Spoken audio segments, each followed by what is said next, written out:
What's going on, guys? Back with another Wizards video, and today we have game 1 of the Wizards 76ers series.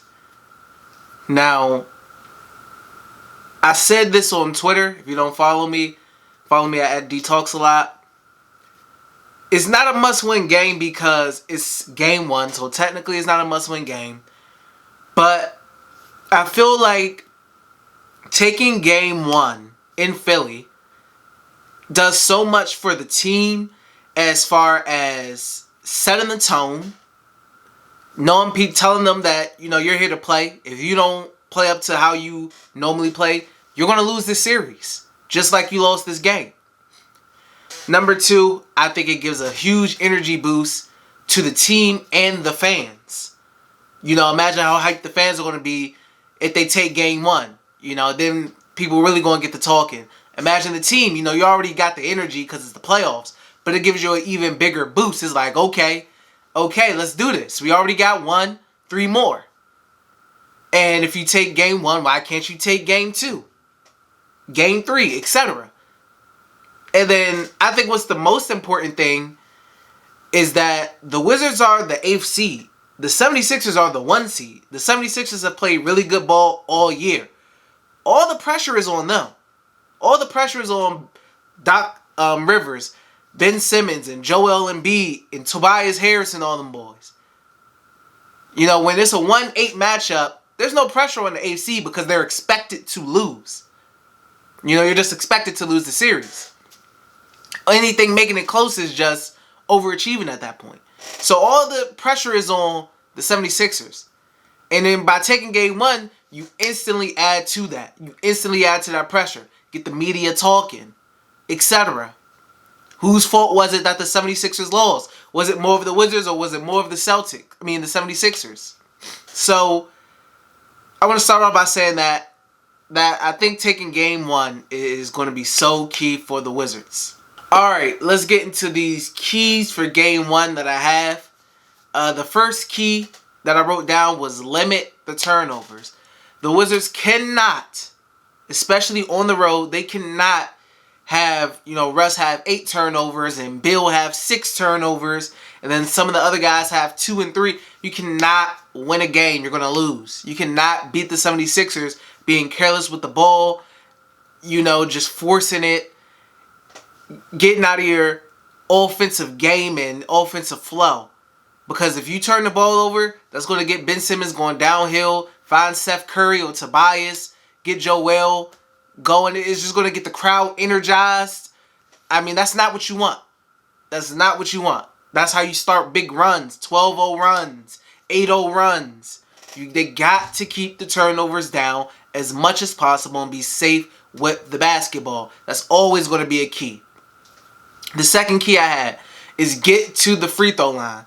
Now, I think the 76ers are going to key in on making sure the Wizards play an inside-out game.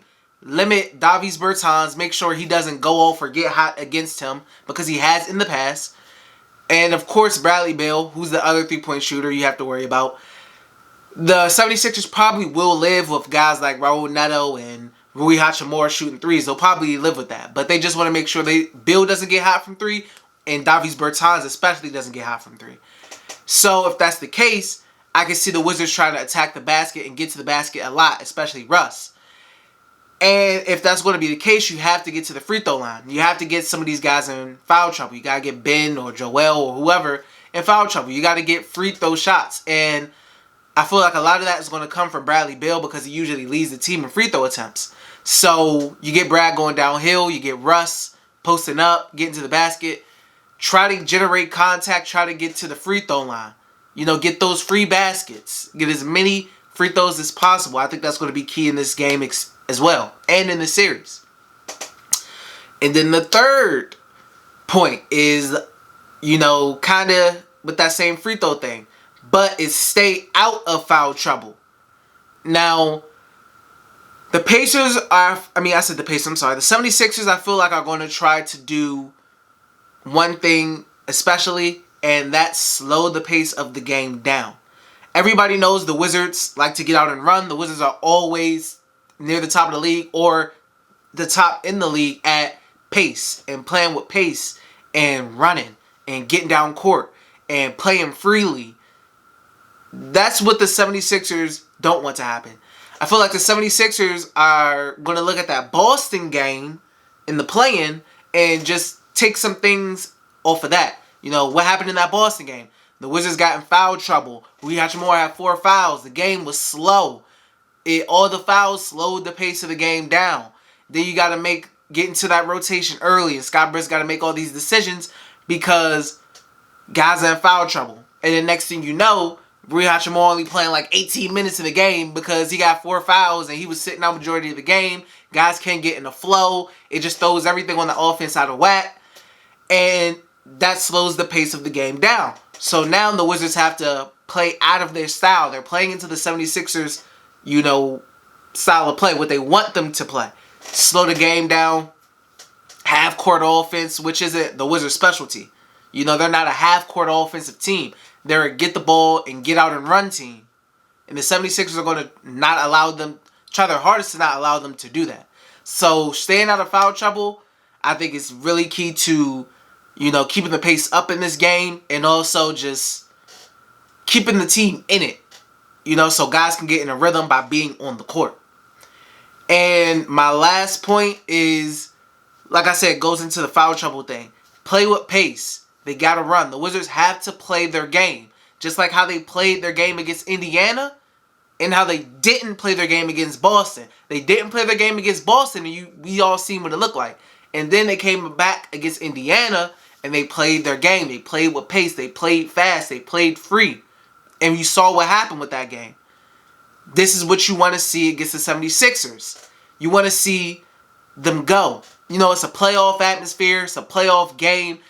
You know, you may expect slower pace, slower ball movement, and all of that stuff. Just everything slowed down. But no, the Wizards need to keep the pace. They need to keep running. Just run.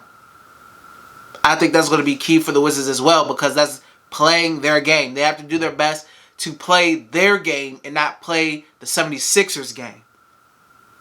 So those are all my keys for the game one. If I had to say who's an X factor for this game, I would say game one, this X factor would be Daniel Gafford. And I tweeted that Daniel Gafford, the Wizards haven't played the 76ers with him, but it won't matter if he has 3 fouls in the first quarter trying to guard Joel Embiid. And Daniel Gafford even liked my tweet. And he understands that as well. You know, the Wizards have been better with him, but it won't matter if he's not on the court. Because Joel's backing him down or whatever and he's fouling. And now you got 3 fouls and you got to sit down for almost the rest of the half. If not the whole half. So, Daniel Gafford being on the floor is going to be a game changer, I feel like, for the Wizards. And it gives them the best opportunity to hang in and potentially help take this game from the 76ers. He has to stay on the court because his energy is key.